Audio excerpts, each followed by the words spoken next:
Video को पूरा देखें, इसको स्किप नहीं करें। ये आपके एडमिशन से जुड़े जानकारी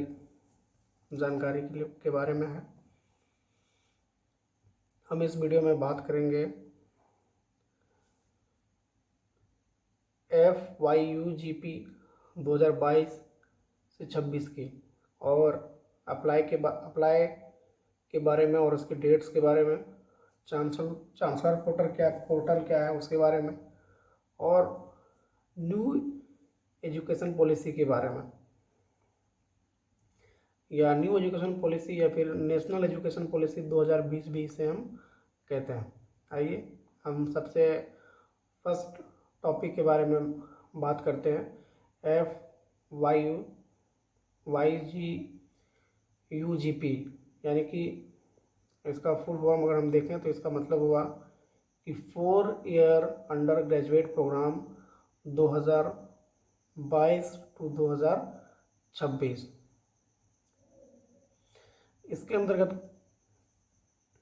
अंतर्गत आपको कुल जो ग्रेजुएशन है आपको पूरे 4 साल लग जाएंगे, और 4 साल पूरे ग्रेजुएशन करने के बाद आपको ऑनर्स की डिग्री मिलेगी। इसलिए आप जो भी अपना सब्जेक्ट चयन करेंगे अपने मार्गदर्शन के हिसाब से करेंगे, और आपकी जो इच्छा होगी या आपका जिसमें आपकी संतुष्टि होगी इसके हिसाब से आप करेंगे। ऐसा ना हो कि आप किसी के दबाव में कोई और सा ऑनर्स ले लिए और आपको कुछ और पढ़ने का मन हो, तो आप ऐसा ना करें, क्योंकि 4 साल काफ़ी लंबी अवधि होती है और आपको फिर पढ़ने का मज़ा नहीं आएगा और आप उसमें फिर ध्यान नहीं देंगे और आपको जानकारी भी नहीं होगी। इसलिए अपने सब्जेक्ट का चयन अपने मन से करें और अपने इच्छा अनुसार करें, किसी और के दबाव में बिल्कुल ना करें।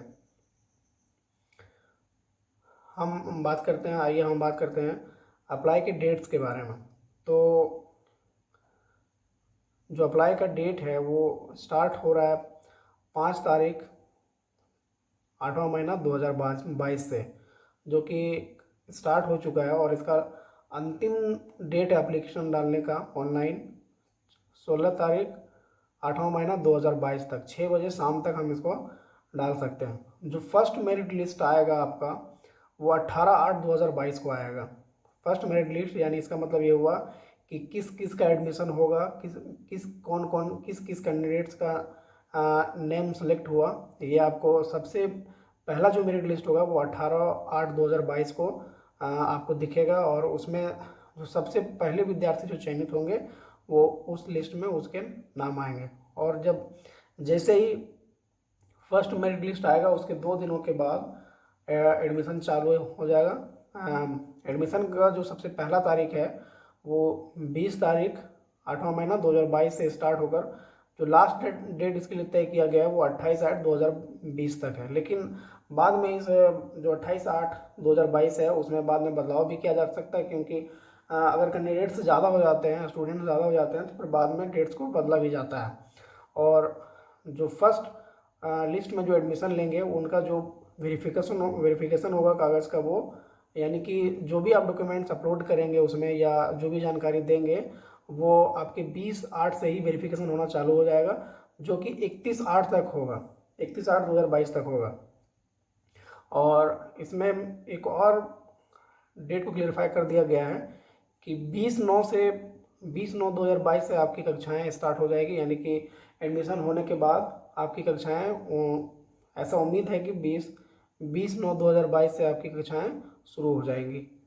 और अप्लाई करने के समय आप 2-3 बातों का अवश्य ध्यान रखेंगे, जैसे कि आप जिस भी कैटेगरी में आते हैं, जैसे कि आप BC में है या BC1 में है, OBC में है, जनरल में है, इस बात का अक्सर आप हमेशा एकदम ध्यान रख के उस फॉर्म में डालेंगे, क्योंकि ये बाद में चेंज नहीं होगा। आप एक बार डाल देंगे और सेव कर देंगे एप्लीकेशन को, तो ये फिर बाद में चेंज नहीं होगा। इसलिए आप इस पे ध्यान देंगे, इसको बिल्कुल भी नहीं बदलेंगे।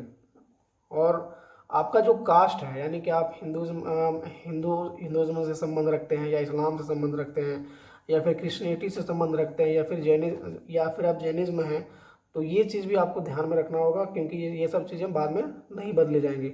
और जो भी अपना मार्क्स देंगे, मार्क्स वहाँ जो भी एप्लीकेशन में आप भरेंगे वो अपने आपका जो मार्क्स स्टेटमेंट होगा, मार्कशीट होगा, उसमें से देख के ही आप डालेंगे, क्योंकि ये भी बाद में नहीं बदला जाएगा। और किसी तरह से भी वेरिफिकेशन में अगर आपका ऑनलाइन और आप जो कागज़ वहाँ जमा करेंगे वो अगर उसमें थोड़ा सा भी अंतर पाया गया तो आपका एप्लीकेशन रिजेक्ट हो जाएगा, और जो आप एप्लीकेशन डालेंगे उसका पैसा भी रिफंड नहीं होगा। इसलिए इन बातों का आप खास करके ध्यान रखेंगे।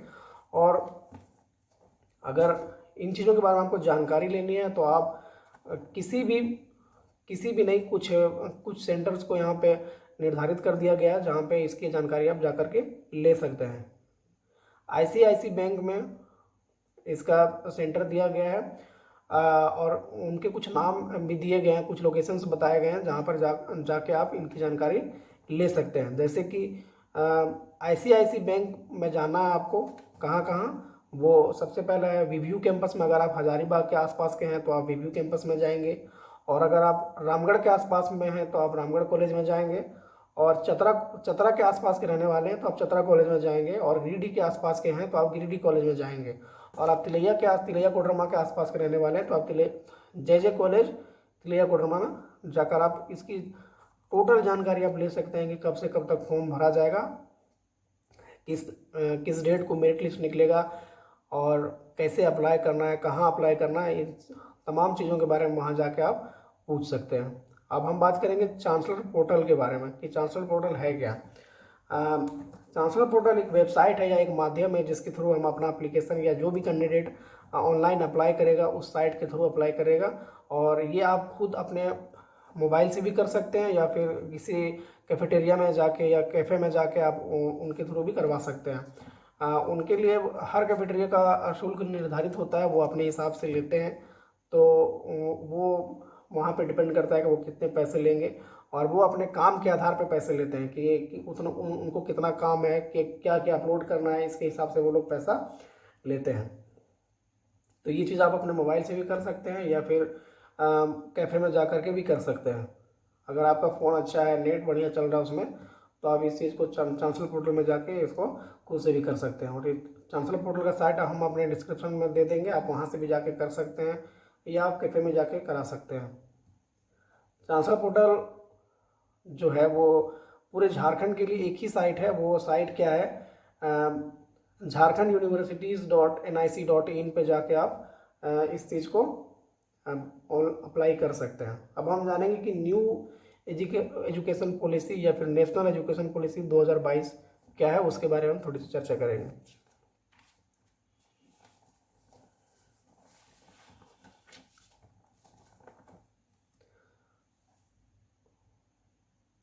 न्यू एजुकेशन पॉलिसी या फिर नेशनल एजुकेशन पॉलिसी 2022 जो है वो वो पास किया गया था 29 जुलाई 2020 को यूनियन कैबिनेट ऑफ इंडिया के थ्रू से, यानी कि सेंट्रल गवर्नमेंट के थ्रू जो कैबिनेट संसद में बैठता है उसके थ्रू ये पास किया गया था 29 जुलाई 2022 को, जिसमें ये तर्क रखा गया था कि जो शिक्षा नीति पहले से चली आ रही थी, यानी कि जो पहली बार हमारे देश में जो शिक्षा नीति लागू हुई थी वो लागू हुई थी 1986 के आसपास में या 1986 में।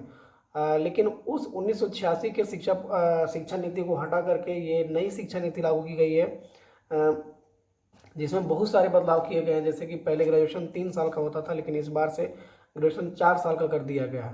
तो और इसे झारखंड में सबसे पहला यूनिवर्सिटी आपका विनोबा भावे यूनिवर्सिटी है जिसमें ये बदलाव किया जा रहा है, और बाकी की यूनिवर्सिटी में इसके बाद अगले सेशन में किया जाएगा। तो जो विनोबा भावे यूनिवर्सिटी के अंतर्गत एडमिशन लेंगे उन सभी का जो ग्रेजुएशन होगा वो 4 साल का हो जाएगा। केवल विनोबा भावे यूनिवर्सिटी अभी ये जो नई शिक्षा नीति है उसको लागू कर चुका है, इसलिए इतना एडमिशन लेने में इतना लेट कर रहा था, क्योंकि जब कोई भी बदलाव होता है तो उसको पोर्टल में बदलना, साइट्स में बहुत सारे बदलाव करने पड़ते हैं तो उसमें समय लगता है। इसीलिए इन चीज़ों की वजह से जो है अप्लाई का डेट काफ़ी लेट से आया, और विद्यार्थी लोग, बच्चे लोग काफ़ी बार बार परेशान हो रहे थे, कॉलेज जा रहे थे, आ रहे थे, पूछ रहे थे सबसे कब आएगा कब आएगा कब आएगा। अब आ गया है तो इस चीज़ को आप अच्छे से जानेंगे, समझेंगे, उसके बाद ही अप्लाई करेंगे। बिना जानकारी के आप कोई भी काम नहीं करेंगे। और एक चीज़ और इसमें क्या है कि आप जब भी भरने जाएंगे तो आप ध्यान जरूर रखेंगे कि अब मेरा कैटेगरी क्या है, मेरा कास्ट क्या है, मेरे मार्क्स कितना आए हैं, उसके अनुसार ही अपना फॉर्म आप भरेंगे। और ध्यान से भरेंगे ताकि दिक्कत ना हो, क्योंकि बाद में रिफंड भी नहीं होगा और आपका पैसा भी वेस्ट जाएगा और फिर बाद में एडमिशन का डेट निकल जाएगा तो उसमें भी आपको दिक्कत होगी। इसीलिए आप इन चीज़ों पर ध्यान देंगे एकदम।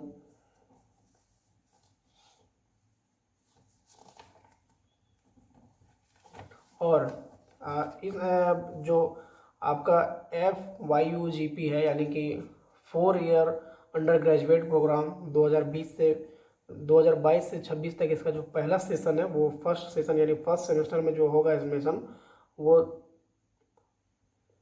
होने के बाद टोटल 4 साल का ग्रेजुएशन हो जाएगा। 4 साल ग्रेजुएशन में आप अगर मात्र सिर्फ दो सेमेस्टर ही पढ़ते हैं और 2 सेमेस्टर पढ़ के छोड़ देते हैं, तब भी आपको सर्टिफिकेट मिल जाएगा। 2 सेमेस्टर का सर्टिफिकेट मिल जाएगा। अगर अगर आप टोटल 4 सेमेस्टर का अगर आप 4 सेमेस्टर तक पढ़ते हैं तो आपको डिप्लोमा का सर्टिफिकेट मिल जाएगा।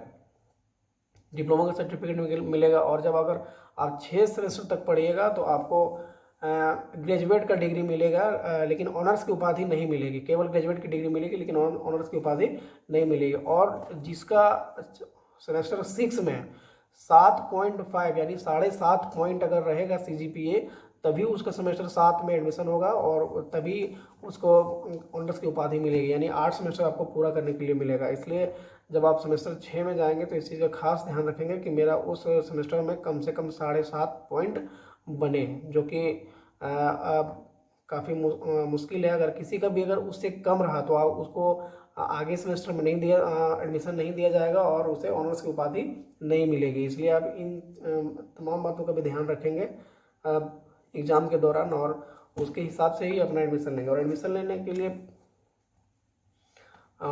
आप अपने मन से ही सब्जेक्ट का चयन करेंगे, बिना अपने मन के सब्जेक्ट चयन बिल्कुल ना करेंगे। क्योंकि पहले क्या होता था कि 3 साल का ग्रेजुएशन होता था, अब 4 साल का हो गया। अब 4 साल का हो गया, जाहिर है कि ये काफ़ी लंबा सेशन है। 4 साल एक आदमी का एक अच्छा खासा जीवन काल है। इसके दौरान वो बहुत कुछ कर सकता है। तो आप इसलिए आप सोच समझ के ही अपने सब्जेक्ट का चयन करेंगे और किसी के दबाव में आके नहीं करेंगे। अगर जानकारी अच्छी लगे तो आप वीडियो को लाइक करेंगे, मेरे चैनल को सब्सक्राइब करेंगे और दूसरों तक इस जानकारी को पहुंचाएंगे। शुक्रिया।